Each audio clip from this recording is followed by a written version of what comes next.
Hello दोस्तों, आप लोगों का स्वागत है इस वीडियो लेक्चर में हमारे इस चैनल यूट्यूब चैनल पे। और हम आज हमारा जो टॉपिक है वो हम देखेंगे एटॉमिक रेडियस को कैसे कैसे वो चेंजेस होता है। मतलब अगर हम देखेंगे पीरियड्स में जाने पे क्या होता है, या फिर ग्रुप में जब ऊपर से नीचे की ओर जाते हैं तब क्या होता है, एटॉमिक रेडियस चेंजेस किस टाइप से होता है ये देखेंगे। सबसे पहले मैं अपने पहले वीडियो लेक्चर में एटॉमिक रेडियस क्या होता है और कैसे इसको मेजर करते हैं, कोवेलेंट रेडियस क्या होता है, आपको वंडर वाल रेडियस क्या होता है, मैंने पहले वीडियो लेक्चर्स में एक्सप्लेन कर दिया है। यहाँ पे हम डायरेक्टली देखेंगे एटॉमिक रेडियस का ट्रेंड देखेंगे कि पीरियड में कैसे होता है और ग्रुप में कैसे होता है। और हम इसमें ये भी देखेंगे कि जो डी ब्लॉक एलिमेंट्स हैं, ट्रांजिशन एलिमेंट्स जिसको बोलते हैं हम लोग, उसमें भी देखेंगे किस टाइप से एटॉमिक रेडियस का चेंजेस होता है लेफ्ट टू राइट जाने पे। और हम एफ ब्लॉक एलिमेंट में भी इसी क्रम में इसको देखेंगे।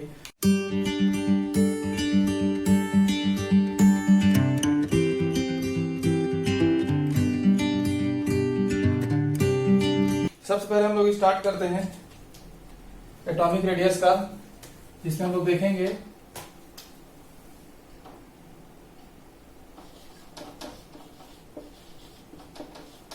एटॉमिक रेडियस, ठीक है, इसको परमाणु त्रिज्या भी बोलते हैं हिंदी में। ठीक है, एटॉमिक रेडियस हम देखेंगे पीरियड्स में क्या होता है। कहने का मतलब ये है कि अगर हम लेफ्ट टू राइट जाएंगे तो एटॉमिक रेडियस किस टाइप से चेंजेस होता है। सिंपल सी बात, लेफ्ट टू राइट जाने पे क्या होता है, डिक्रीज होता है। एटॉमिक रेडियस क्या होता है, परमाणु त्रिज्या कम होते जाती है, डिक्रीज होते जाता है। ठीक है, तो इसको देख लेते हैं किस टाइप से होता है। तो हम डायरेक्टली एग्जांपल लेते हैं। लिथियम से हम लोग जाते हैं नियॉन की तरफ। इससे पहले मैं फ्लोरीन तक जाता हूँ। लिथियम से फ्लोरीन की ओर जाते हैं तो देखते हैं क्या होता है। हम एक एलिमेंट को लिख लेते हैं, lithium, beryllium, boron, carbon, nitrogen, oxygen और फ्लोरीन। यहाँ पे क्या होगा, लिथियम में यहाँ पे एटॉमिक नंबर 3, 4, 5, 6, 7, 8 और 9। अगर एटॉमिक नंबर 3 है तो इसमें कितने सेल होंगे, 2 सेल्स होगा। ये न्यूक्लियस हो गया इस टाइप से, 2 सेल्स होंगे, 1s होगा और 2s और 2p होगा। इसका इलेक्ट्रॉनिक कॉन्फिगरेशन देखें तो क्या होगा, 1s2, 2s1 होगा। 3 है तो इसका क्या होगा, 1s2, 2s2, इसका होगा 1s2, 2s2 और 2p1 होगा। वैसे कार्बन का होगा, बस ये सब सेम ही रहेगा। इसमें 2p2 रहेगा, इसमें 2p3 रहेगा, 2p4 रहेगा और 2p5 रहेगा। यहाँ पे आप देख रहे हो कि जो इलेक्ट्रॉन है 1s1 तो सभी में फिल है। सभी में क्या होगा, 1s2 होगा, मतलब फिल है पूरा इलेक्ट्रॉन जा किसमें रहा है, 2s1 से स्टार्ट हो रहा है, फिर 2s1 में जा रहा है, फिर 2s2 में जा रहा है, उसके बाद क्या 2p में p1, p2, p3 करते हुए p में जा रहा है। तो कहने का मतलब ये है, यहाँ पर सेल क्या है, फिक्स है, कोई एक्स्ट्रा सेल इंक्रीज नहीं हो रहा है। हमें यहाँ पे 2 ही सेल है सभी एलिमेंट में। अगर लिथियम से लेके हम फ्लोरीन तक देख रहे हैं तो पूरा एलिमेंट में क्या हो रहा है, 2 ही सेल है, पहला सेल और ये दूसरा सेल। इतने सेल में ही यहाँ पे क्या हो रहा है, इलेक्ट्रॉन को फिल किया जा रहा है। ठीक है, यहाँ तक आपको पता चल गया होगा। तो इलेक्ट्रॉन क्या है, 2 सेल में फिल हो रहा है। अब हम देखेंगे इसके बाद, अगर न्यूक्लियस की बात करें हम लोग, तो न्यूक्लियस में क्या होता है, प्रोटॉन प्लस न्यूट्रॉन होता है। अब प्रोटॉन पे क्या चार्जेस होता है, पॉजिटिव चार्जेस होता है। अब प्रोटॉन इज इक्वल टू क्या होता है, नंबर ऑफ इलेक्ट्रॉन्स होता है। प्रोटॉन क्या होता है, नंबर ऑफ इलेक्ट्रॉन्स की इक्वल होता है, और ये डायरेक्टली इक्वल होता है एटॉमिक नंबर के। बेसिक है, एटॉमिक नंबर के इक्वल होता है।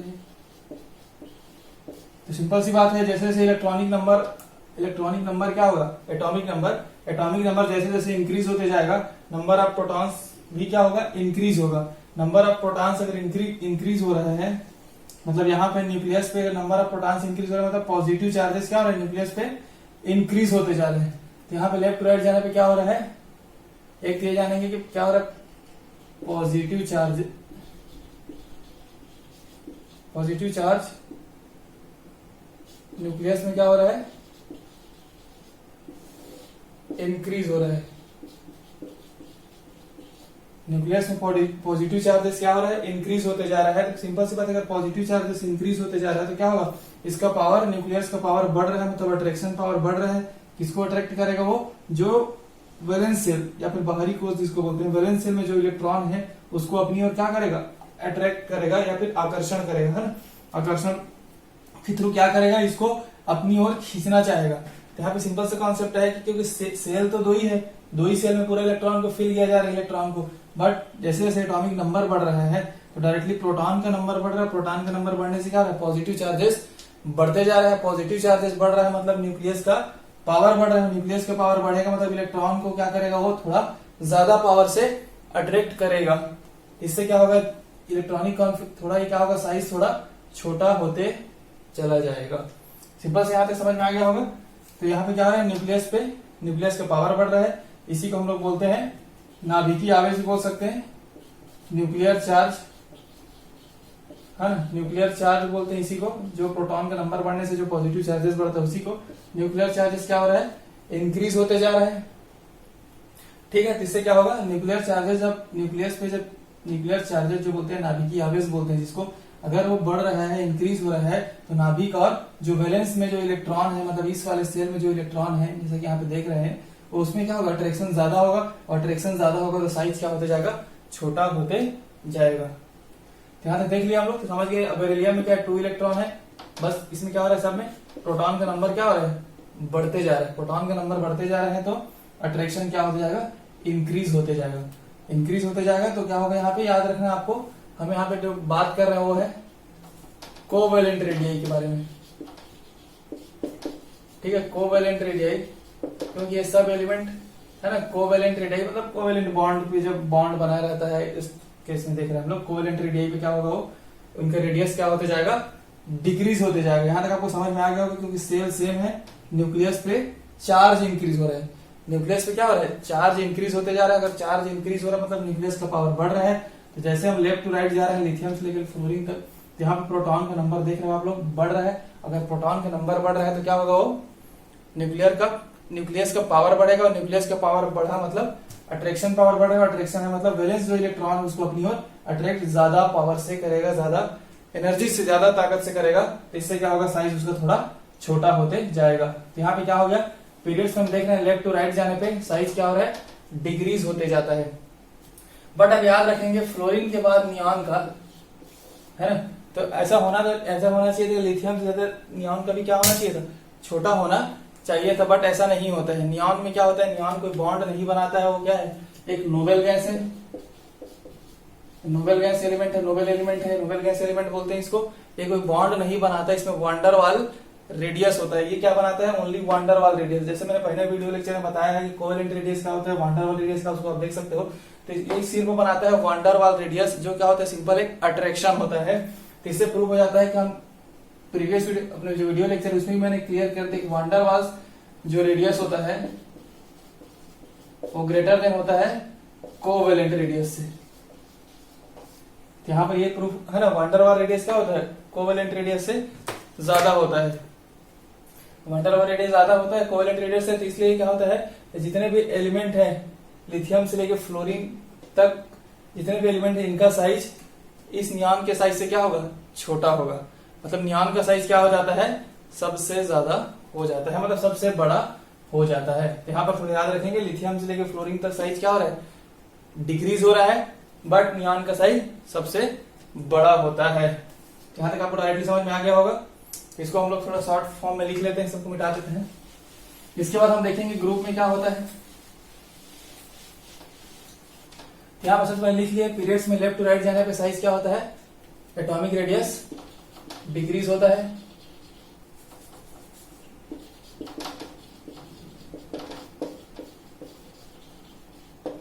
एटॉमिक रेडियस क्या होता है, डिक्रीज होता है। क्यों डिक्रीज होता है, तो पहला कंडीशन है न्यूक्लियर चार्ज, या फिर इसी को बोलते हैं नाभिकीय आवेश।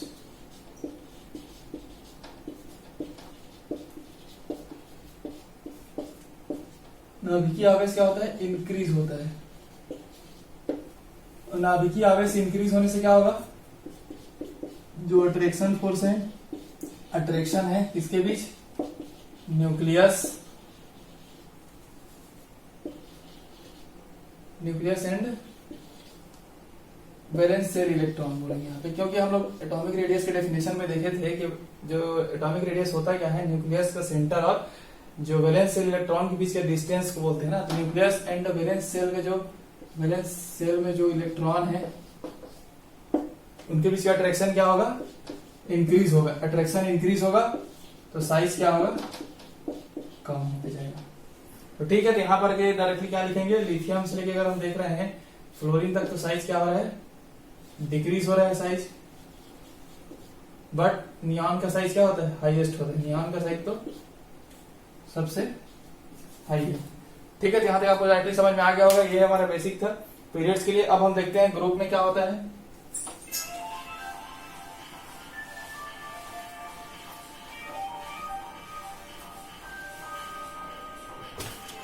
अब हम देख रहे हैं ग्रुप में क्या होता है।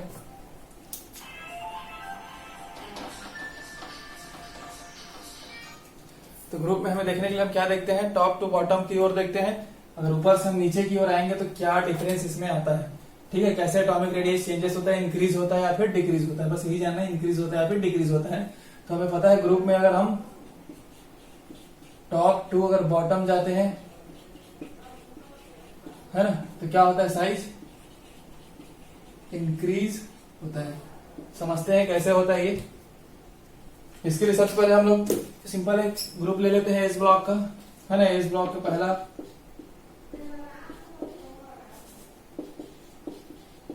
एस ब्लॉक का एलिमेंट ले लेते हैं lithium, sodium, potassium, rubidium, caesium और फ्रांसियम ले सकते हैं।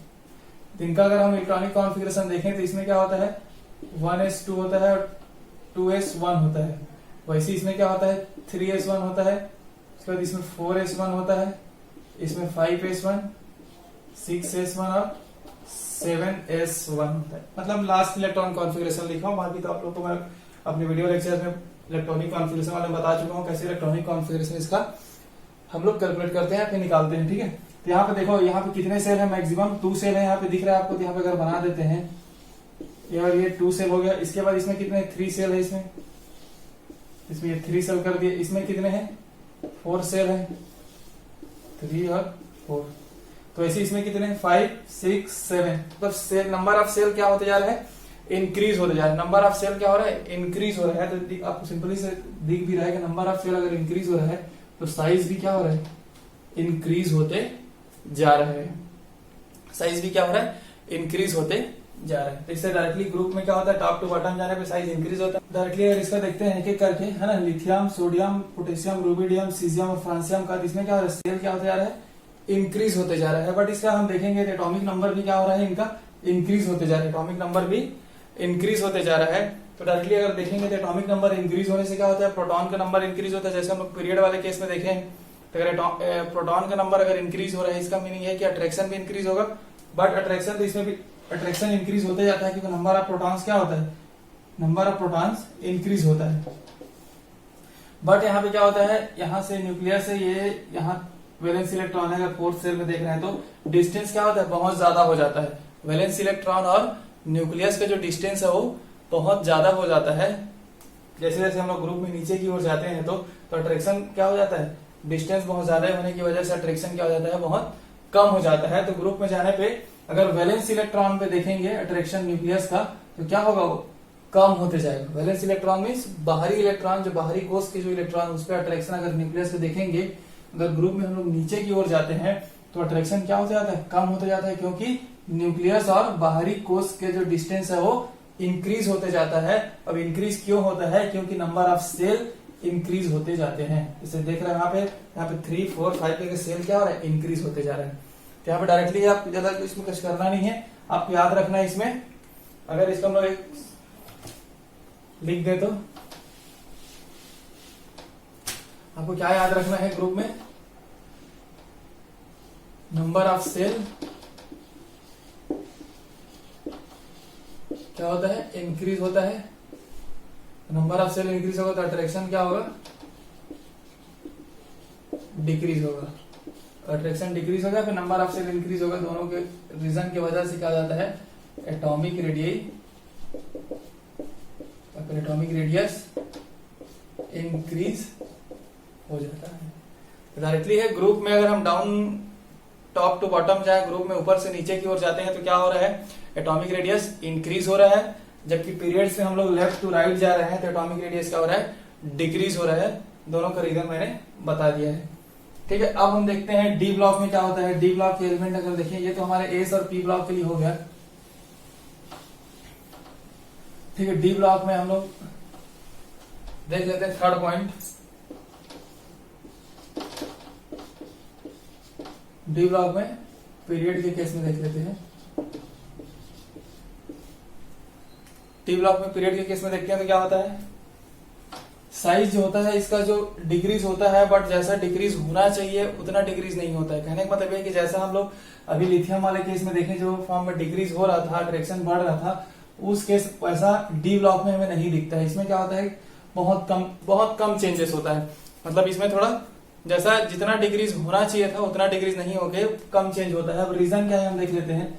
जैसे अगर स्कैंडियम से हम लोग देखें निकल, फिर उसके बाद देखें कॉपर, निकल से जिंक की ओर। ठीक है, आपको एलिमेंट याद होना चाहिए, scandium, titanium, vanadium, chromium, manganese, iron, cobalt, निकल, कॉपर, जिंक। ठीक है, तो यहां तक आपको समझ में आ गई। तो स्कैंडियम से निकल तक हम जाते हैं तो साइज क्या होता है, डिक्रीज होता है। उसके बाद साइज क्या होता है, इंक्रीज होते जाता है। अब हम देखेंगे कि ऐसा होता क्या है। इसके पीछे दो रीजन है। पहला रीजन यह है कि न्यूक्लियर चार्ज तो इंक्रीज होता है, न्यूक्लियर चार्ज इंक्रीज होता है। तो ये क्यों होता है हम लोग देख लिए हैं, क्योंकि प्रोटॉन्स, नंबर ऑफ प्रोटॉन्स क्या होता है, इंक्रीज होता है। नंबर ऑफ प्रोटॉन्स इंक्रीज होता है तो न्यूक्लियर चार्ज इंक्रीज होता है। इसके वजह से क्या होता है, साइज छोटा होते जाता है, कहां तक, निकल तक। ठीक है, बट उसके बाद क्या है, अगर मैं इससे पहले थोड़ा बता दूं कि इसका इलेक्ट्रॉनिक कॉन्फ़िगरेशन जैसे होगा तो आर्गन होगा 18, फिर होगा 4s2 3d1 होगा। मतलब पहले इसमें 4s2 को फिल करेंगे, फिर 3d1 को फिल करेंगे, उसी फॉर्म में ये हमारा फिलिंग होता है इलेक्ट्रॉन का। ठीक है, अगर इसको मैं डायरेक्टली इस फॉर्म में अगर बना दूं यहाँ पे, जिस तो ये हो गया न्यूक्लियस, यहाँ पे दिख रहा है 4s2 में इलेक्ट्रॉन जा रहा है। कहने का मतलब ये है कि यहाँ पे याद रखोगे, जब फिल करोगे तो भी 4s1 को पहले फिल करोगे, और जब रिलीज होता है या फिर इलेक्ट्रॉन का क्या होता है, रिलीज होता है ना, आयोनाइज कराते हैं, आयोनाइजेशन एनर्जी देखते हैं, तब उसके केस में क्या होता है, 4s का इलेक्ट्रॉन पहले रिलीज होता है, पहले रिमूव होता है। तो यहाँ पे कितने सेल होंगे, 4 सेल होंगे, क्योंकि दिख रहा है आपको 4 सेल होंगे, क्योंकि यहाँ पे एक हो गया 4s में इलेक्ट्रॉन फिल हो रहा है तो 2, ये हो गया 3, ये हो गया 4, ये हो गया 4 सेल है ना। यहाँ पे 1s 2s 2p 3s 3p और 3d, यहाँ पे है 4s 4p और 4d और 4a भी होता है। बट हमारा काम कहां तक है, 4s1 तक, 4s तक ही है। मतलब ये 4p 4d जब हम डी ब्लॉक के नीचे वाले ग्रुप में जाएंगे तब वो सब यूज होता है। ठीक है, यहाँ पे इलेक्ट्रॉन क्या होता है, इसमें 2 है इलेक्ट्रॉन, इसमें 3d में 1 है, ये तो 6 है, सब 2 फिल है, ये 3d। अब क्या होगा, जो इलेक्ट्रॉन है ना, ये तो फिक्स हो गया। अब जो इलेक्ट्रॉन अगर स्कैंडियम टाइटेनियम में जाएंगे तो 3d2 होते जाएगा, scandium titanium vanadium 3d3, chromium 3d4, इस टाइप से क्या हो जाएगा, इलेक्ट्रॉन डी में फिल होगा। तो यहाँ पे अगर हम इसको डायरेक्टली बाहरी कोष को ns कोष मान रहे हैं, क्योंकि ये s वाले के लिए है तो ns कोष मान रहे हैं, तो इसको क्या बोलेंगे, n-1 कोष या फिर n-1 सेल बोलेंगे। समझ में आ रहा है। ये मान लो ये वाले सेल को हम लोग SN लिख देते हैं, डायरेक्टली n सेल बोल देते हैं, तो इसको क्या बोलेंगे, n-1, क्योंकि उससे एक कम है। तो ये वाला हमारा क्या होगा, n-2 सेल। ठीक है, तो यहाँ पे हमारा क्या है, हमारा जो इस एलिमेंट में हम देख रहे हैं उसमें 4p 4d 4f का यूज नहीं है, तो डायरेक्टली हमें इसका यूज है ओनली s का, इसलिए इसको बोल देते हैं ns। अब इसमें ये तो सभी में सेम है, ये ओनली ये 3d में क्या हो, इलेक्ट्रॉन चेंज होते जाएंगे, एक एक इलेक्ट्रॉन क्या होते जाएगा, फिल होते जाएगा। जब हम स्कैंडियम से निकल जिंक की ओर जाते जाएंगे तो इसको हम लोग n-1 d के फॉर्म में लेते हैं, ताकि आपको समझ में आएगा कि किस बेस पे हो रहा हो। ठीक है, तो डायरेक्टली है, पहला केस क्या है, स्कैंडियम से निकल की ओर जा रहे हैं तो क्या हो रहा है, न्यूक्लियर चार्ज इंक्रीज हो रहा है, हाँ, क्योंकि नंबर ऑफ प्रोटॉन क्या हो रहा है, इंक्रीज होता जा रहा है, एटॉमिक नंबर इंक्रीज हो रहा है, तो नंबर ऑफ प्रोटॉन भी इंक्रीज होगा, इससे क्या होगा, साइज डिक्रीज होते जा रहा है, साइज थोड़ा छोटा होते जा रहा है। बट सेकंड केस यहाँ पे ये आता है, शिल्डिंग इफेक्ट आता है। जैसे मैं यहाँ पे बता दूं, यहाँ पे देखो आप, यहाँ पे 2 इलेक्ट्रॉन है, इसको हमें रिलीज कराना है। अगर यहाँ पे डी इलेक्ट्रॉन क्या करते हैं, फिल करते जाएंगे, तो यहाँ पर जो 4s2 में जो इलेक्ट्रॉन है और ये वाले जो सेल है n-1 सेल, n-1 मतलब ये वाले जो 3rd नंबर का सेल और 4th नंबर का सेल, दोनों में क्या होगा, इलेक्ट्रॉन इलेक्ट्रॉन के बीच रिपल्सन होगा। इलेक्ट्रॉन इलेक्ट्रॉन के बीच क्या होगा, रिपल्सन होगा।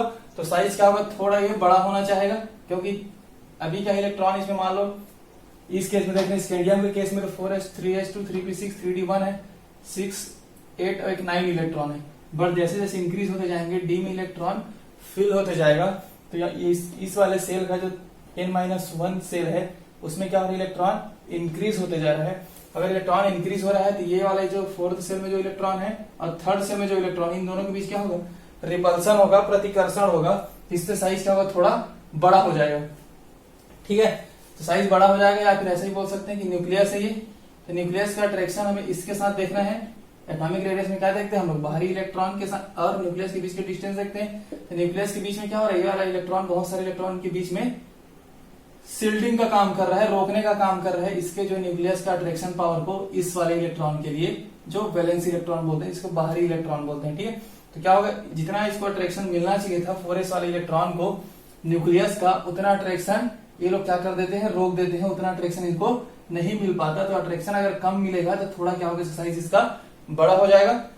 ठीक है, जैसा अट्रैक्शन होना चाहिए उतना ना हो, थोड़ा अट्रैक्शन क्या होता है, कम होता है, तो साइज थोड़ा बड़ा हो जाता है। इसलिए हम जैसा सोचते हैं कि इलेक्ट्रॉन जैसा साइज डिक्रीज होना चाहिए था उतना ना डिक्रीज होकर के कम डिक्रीज होता है। यहाँ पे देख लेते हैं, जैसे जैसे इलेक्ट्रॉन इस पे इंक्रीज होगा, है ना, n-d वाले सेल में इलेक्ट्रॉन क्या हो रहा है, इसमें इलेक्ट्रॉन क्या हो रहा है, इंक्रीज होते जा रहा है। तो क्या इंक्रीज हो रहा है, shielding effect, shielding effect increase हो रहा है। हिंदी में इसको परिरक्षण प्रभाव बोलते हैं, जो क्या हो रहा है, इंक्रीज होते जा रहे हैं। n-1 में अगर इलेक्ट्रॉन इंक्रीज हो रहा है तो शिल्डिंग इफेक्ट उसको बोलेंगे इंक्रीज हो रहा है। ये दोनों जो है एक साथ काम करते हैं। न्यूक्लियर का अट्रैक्शन वाला, न्यूक्लियस का जो काम है, न्यूक्लियस का काम क्या है, अट्रैक्ट करना, तो वो भी काम कर रहा है, उसके साइज छोटा भी हो रहा था। बट शिल्डिंग इफेक्ट की वजह से साइज क्या हो रहा है, थोड़ा रिपल्सन की वजह से साइज थोड़ा बड़ा हो जा रहा है। इसलिए क्या दोनों एक दूसरे को क्या करते हैं, बैलेंस करके, है ना, बैलेंस कर देते हैं या फिर मेंटेन कर देते हैं। तो साइज क्या होता है, जैसा हम लोग सोचते हैं उतना ना डिक्रीज होकर के थोड़ा कम डिक्रीज होता है, मतलब बहुत कम। तो इसमें क्या होगा, इस ठीक है, यहां तक समझ में आ गया होगा। साइज क्या होता है, डिक्रीज तो होता है बट बहुत कम डिक्रीज होता है। तो क्या होगा, स्केंडियम से निकल तक तो ठीक रहता है कि 3d8 तक इलेक्ट्रॉन जो फील होते रहता है, तो साइज थोड़ा डिक्रीज होते रहता है। जैसे इसमें 9 और 10 इलेक्ट्रॉन आता है, ठीक है, जैसे मतलब यहाँ पे कॉपर है, कॉपर में क्या होगा 3d9 और जिंक में होता है 3d10। जैसे कॉपर में 3d9 और 3d10 इलेक्ट्रॉन आता है निकल के बाद, इनके बहुत ज्यादा इलेक्ट्रॉन हो गया है डी में, हाँ ना, तो ऐसे भी इसमें भी 10 इलेक्ट्रॉन होगा, तो इसके इसके पीछे दोनों दूर दूर रहेंगे। ऊपर से इसमें और इसमें बहुत ज्यादा इलेक्ट्रॉन हो गए, फुल फील्ड हो गई है, तो इनके बीच क्या रिपल्सन क्या होता है, बहुत ज्यादा हो जाता है। तो उस केस में ये वाला जो सेकंड फैक्टर है वो इसको डोमिनेट कर जाता है। कहने का मतलब है कि सेकंड फैक्टर ज्यादा प्रभाव दिखाता है। मतलब n-1 जो डी ऑर्बिटल है उसमें इलेक्ट्रॉन क्या होता है, फुल हो जाता है। 9 और 10 वाले में निकल के बाद ज्यादा इलेक्ट्रॉन हो जाते हैं, तो क्या होता है, ये ज्यादा रिपल्सन करते हैं इसके साथ। क्योंकि सिंपल सी बात है, जितना इलेक्ट्रॉन होते जाएगा इंक्रीज, डी ब्लॉक में फिल होते जाएगा, रिपल्सन क्या हो जाएगा, इंक्रीज होते जाएगा। लेकिन निकल तक क्या होता है, ये दोनों, ये जो दो फैक्टर है वो बैलेंस रहता है। बट जैसे निकल के बाद कॉपर और जिंक में जाते हैं, तो ये वाला जो सेकंड फैक्टर है फर्स्ट फैक्टर को डोमिनेट कर जाता है, तो साइज के अंदर थोड़ा इंक्रीज हो जाता है। तो आप समझ में आ गया आपको, स्केंडियम से निकल तक साइज क्या होगा, डिक्रीज होगा, और निकल से जिंक तक साइज क्या होगा, इंक्रीज होगा। ठीक है, तो ये आपको याद रखना डायरेक्टली इस केस में, डी ब्लॉक वाले के केस में। अब हम देख लेते हैं एफ। अगर आप डी ब्लॉक में अगर बता देते हैं, इसके बाद हम देखेंगे ग्रुप में क्या होता है। तो डायरेक्टली आप डी ब्लॉक के ग्रुप में अगर देखोगे तो सिंपल से आप याद रखना है कि ग्रुप में नीचे जाने पे साइज क्या होता है, इंक्रीज होता है। जैसा सिंपल होता है वही फॉर्म में। अब हम देखते हैं एफ ब्लॉक वाले में। एलिमेंट में क्या होता है, लेफ्ट टू राइट जाने पे एटॉमिक रेडियस क्या होता है, डिक्रीज होता है। ठीक है, डिक्रीज होता है। यहाँ पे याद रखेंगे कि एटॉमिक रेडियस जो होता है वो रेगुलर ट्रेंड में डिक्रीज होता है, मतलब ऐसा नहीं है कि बहुत कम डिक्रीज होता है। जैसा हम लोग इसमें मान के चलते हैं जैसा डिक्रीज होना चाहिए, है ना, न्यूक्लियर चार्जेस इंक्रीज होने की वजह से, नाभिकीय आवेश के बढ़ने की वजह से, ठीक उसी टाइप से क्या होता है यहाँ पे डिक्रीज होता है। यहाँ पे होता क्या है, अगर जैसे कि लेंथेरम का अगर हम ले रहे इलेक्ट्रॉनिक कॉन्फ़िगरेशन, है ना, तो लेंथेरम के इलेक्ट्रॉनिक कॉन्फ़िगरेशन में जो इसका वैलेंस इलेक्ट्रॉन होता है वो 6s2 5d1 होता है, ठीक है। और जो इलेक्ट्रॉन होता है वो किसमें होता है, एक इलेक्ट्रॉन 5d1 में होता है। उसके बाद लेंथेरम के बाद जो सेकंड एलिमेंट है उसमें क्या होगा 6s2 5d1, और यहाँ पे होता है 4f1। मतलब कहने का मतलब यह है कि अगर कोई लेंथेनाइट के अगर एलिमेंट को अगर हम देखते हैं तो इसमें इलेक्ट्रॉन किसमें फील होता है, 6s2 में होता है और 4f1 में। तो 6s2 तो हमेशा 6s2 फील रहेगा। उसके बाद इलेक्ट्रॉन किसमें जाएगा, f ऑर्बिटल के 4f वाले में जाएगा। f ऑर्बिटल के 4f वाला सेल क्या होगा, एक एक इलेक्ट्रॉन करके फिल होते जाएगा, मतलब 4f1 4f2 4f3 ऐसे करके f ऑर्बिटल 4f वाला जो है वो इसमें इंक्रीज होगा। और बाकी हमें रिलीज कराना है कौन सी इलेक्ट्रॉन को, तो क्योंकि वैलेंस इलेक्ट्रॉन क्या हुआ 6 वाला हुआ, 6 सेल वाला, है ना, 6 सेल वाला, तो क्या इसको रिलीज कराना है। और इलेक्ट्रॉन क्या होगा, इसमें पहले फील होगा फिर उसमें फील होगा। तो यहाँ पे जैसे हम लोग अगर 6 सेल बना ले इसमें, और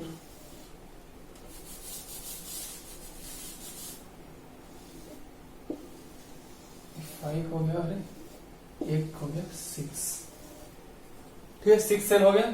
तो यहाँ पर 6 वाला है रहेगा, यहाँ पे 5s 5p ये सब रहेगा। यहाँ पे रहेगा तुम्हारा 4s 4p 4d और 4f।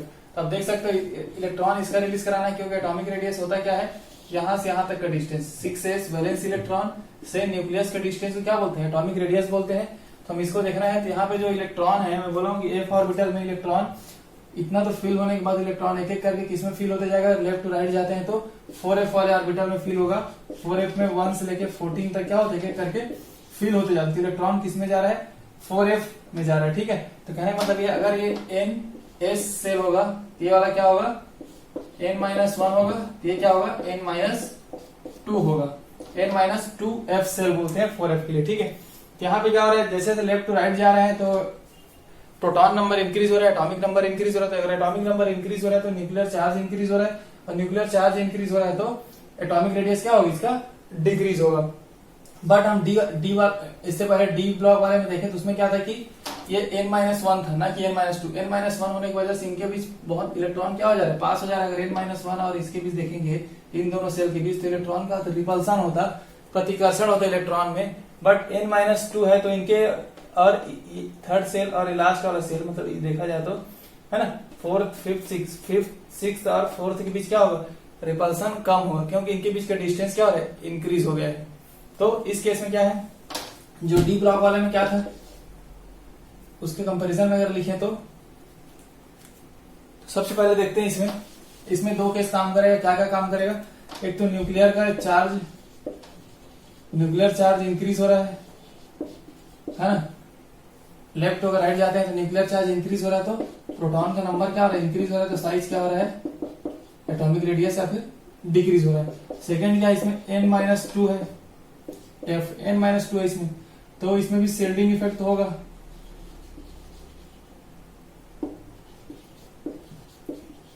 बट वेरी लेस होगा, क्योंकि 4f एंड 6s का डिस्टेंस क्या है, हाई है, डिस्टेंस ज्यादा हो रहा है ना, क्योंकि n-2 में n-1 में होता तो पास में होता तो रिपल्सन क्या होता, ज्यादा होता तो साइज थोड़ा बहुत इंक्रीज हो सकता था। बट इसमें क्या है, n-2 है तो साइज क्या हो रहा है, बहुत डिस्टेंस इनका क्या हो रहा है, इंक्रीज हो गया।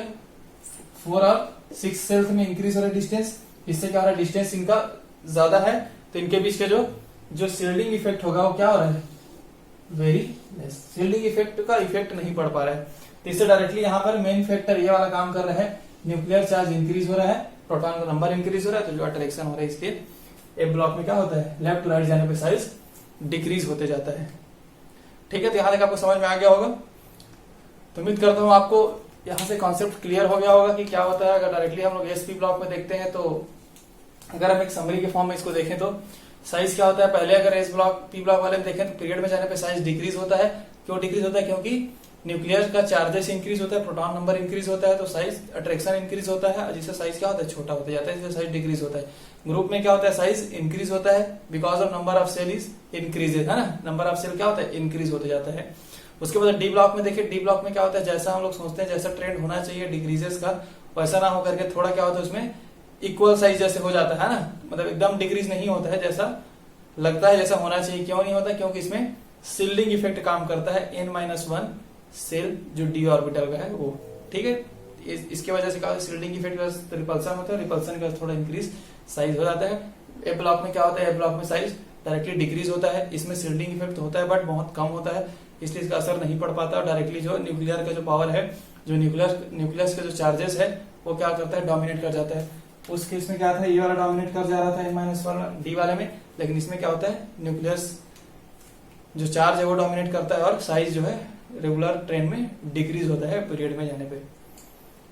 ठीक है दोस्तों, अब अगले बार आप नेक्स्ट वीडियो लेक्चर्स में आयोनिक त्रिज्या को देखेंगे या फिर आयोनिक रेडियाई को देखेंगे। धन्यवाद दोस्तों।